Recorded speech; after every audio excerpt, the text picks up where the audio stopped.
నిన్న ఆంధ్రప్రదేశ్ లో పురంధేశ్వరి గారు ఆవేశంగా మాట్లాడిన మాటలు టీవీలో డిబేట్లు చూశాక ఒకటి చెప్పాలనిపిస్తుంది.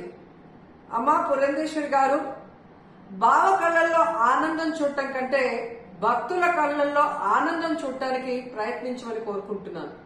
ఎందుకంటే ఈరోజు కూటమి ప్రభుత్వానికి చెందిన లాయరు సుప్రీంకోర్టులో కోర్టు అడిగిన ఏ ఒక్క దానికి కూడా సమాధానం చెప్పలేకపోవటం వల్లే సుప్రీంకోర్టు ఇంత సెన్సిటివ్ అయిన విషయాన్ని సీఎం గా ఉండి ఎటువంటి ఆధారాలు లేకుండా ఎలా మాట్లాడతారు అంటే, సీఎం ఏదైనా మాట్లాడొచ్చు, ప్రజల చేత గెలిపించబడిన వాళ్ళు మాట్లాడకూడదు అని మీరు మాట్లాడటం నిజంగా చాలా సిగ్గుచేటు.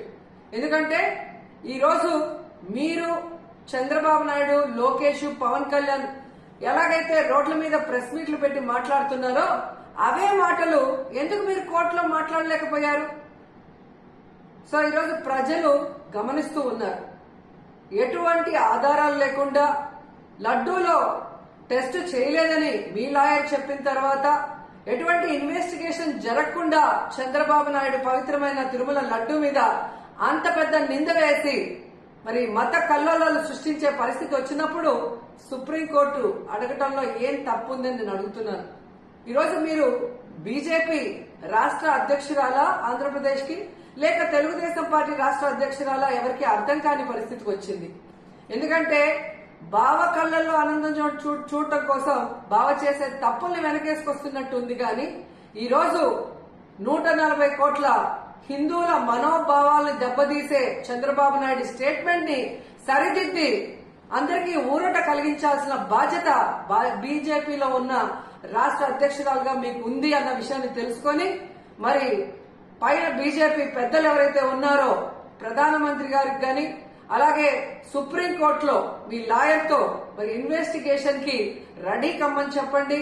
మరి నిజాలు తేల్చి తప్పు చేస్తుంటే తప్పు చేసిన వాళ్ళని శిక్షించండి, లేదంటే తప్పుడు మాటలు మాట్లాడిన వాళ్ళని శిక్షించమని మీరు కోరాలని కూడా డిమాండ్ చేస్తున్నాం.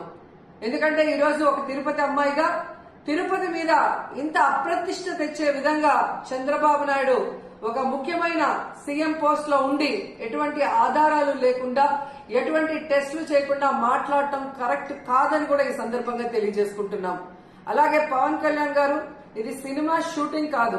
రోజుకొక వేషాన్ని వేసుకుని రోజుకొక మాట మాట్లాడుతూ ఈరోజు అందరి మనోభావాల్ని దెబ్బతీయటానికి మీకు అధికారం లేదని కూడా ఈ సందర్భంగా తెలియజేసుకుంటున్నా. ఈ రోజు ఏదైతే మీరు చేశారో ప్రాయశ్చిత్త దీక్ష, అది మీరు చేసిన తప్పులకి భగవంతుడు మీ చేత చేయించిన ప్రాయశ్చిత్త దీక్ష తప్ప మరొకటి కాదు.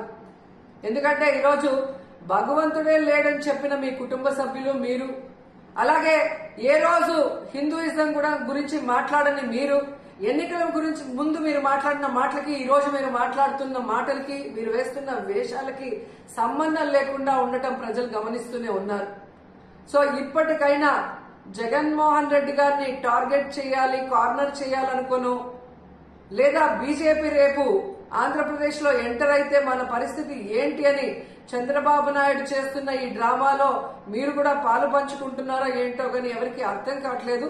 కానీ పవిత్రమైన శ్రీవారి లడ్డూని ఈ విధంగా అపవిత్రం చేసే విధంగా మీరు మాట్లాడటాన్ని మేము ఖండిస్తున్నాం. వెంటనే దీని మీద సుప్రీంకోర్టు మరి విచారణ జరిపించి సిబిఐ ద్వారా మరి దోషుల్ని బయటకు తీసి వాళ్ళని శిక్షించాలని కూడా కోరుకుంటున్నాం. అలాగే ఇందులో మరొక విషయం ఉంది. ఏదైతే టీటీడీ ఈవోకి ఈ టీటీడీలో జరిగే ప్రతిదానికి సంబంధం ఉంటుంది. ఆయన ఈవో అయిన తర్వాత వచ్చిన ట్యాంకర్లలో మరి బాగున్న ట్యాంకర్ని లోపలికి పంపించి అన్లోడ్ చేశాం. ఏవైతే వెజిటబుల్ ఫ్యాట్, వనస్పతి ఉంది అని చెప్పి వాటిని రిజెక్ట్ చేసి వాడకుండా బయటికి పంపించామని చెప్పిన ఈవో గారు 2 నెలల తర్వాత సెప్టెంబర్ లో చంద్రబాబు నాయుడు మరి ఏ విధంగా అయితే ఎనిమల్ ఫ్యాట్ కలిసి ఉందని అబద్ధం చెప్పిన తర్వాత కలిసిందేమో అని మాట్లాడటం గమనించి ఆ ఈవోని ఆ పదవి నుంచి పక్కకి తప్పించి అతనికి కూడా నోటీసులు ఇచ్చి విచారించాలి. అలాగే ఎవరైతే పర్చేసింగ్ కమిటీలో ఉన్నారో మరి ఇవన్నీ చూసుకోవాల్సిన బాధ్యత వాళ్ళకుంది. ఆ కమిటీలో ఉన్న వాళ్ళందరికీ కూడా నోటీసులు ఇచ్చి విచారించాల్సిన అవసరం ఉంది. అలాగే విజిలెన్స్ లో మరి తప్పు జరుగుతూ ఉంటే ఏం చేశారు ఆ అఫీషియల్ కూడా నోటీస్ ఇచ్చి అన్ని కూడా విచారించాల్సిన బాధ్యత మీ మీద ఉంది. ఎందుకంటే ఈరోజు చంద్రబాబు నాయుడు, పవన్ కళ్యాణ్ అపోజిషన్ లో లేరు. అపోజిషన్ లో ఉండి మాట్లాడింటే ఓకే అని చెప్పి ఎవరైనా కూడా మీ మాటలు నమ్మే అవకాశం ఉంటుంది. కానీ ఈరోజు మీరు అధికారంలో ఉండి విచారించాల్సిన అధికారం మీ చేతిలో పెట్టుకొని ఈరోజు ఆధారాలు సేకరించాల్సిన బాధ్యత మీ దగ్గర ఉండి కూడా అవేవి చేయకుండా కేవలం జగన్మోహన్ రెడ్డి గారి మీద నిందలు వేయాలి, వైఎస్ఆర్సీపీ అనేది లేకుండా చేయాలి అన్న ఒక కాన్సెప్ట్ తో మీరు ముందుకు వెళ్లటం వల్లే ఈ రోజు అది బ్యాక్ ఫైర్ అయ్యి మీరు చెప్తున్న అబద్దాలు ప్రజలందరూ కూడా గమనించే పరిస్థితి వచ్చిందని కూడా ఈ సందర్భంగా తెలియజేసుకుంటున్నాం. సో ఇప్పటికైనా శ్రీవారి పవిత్రమైన లడ్డూ జోలికి పోకుండా మీరు ఇకనైనా ఈ డ్రామాలు ఆపితే బాగుంటుంది. సుప్రీంకోర్టు విచారణకి మేము సిద్ధం, సిబిఐ వేసుకున్న మేము సిద్ధమని చంద్రబాబు నాయుడు, పవన్ కళ్యాణ్ అలాగే పురంధేశ్వరి గారు చెప్పాల్సిన అవసరం కూడా ఉందని చెప్తున్నాను.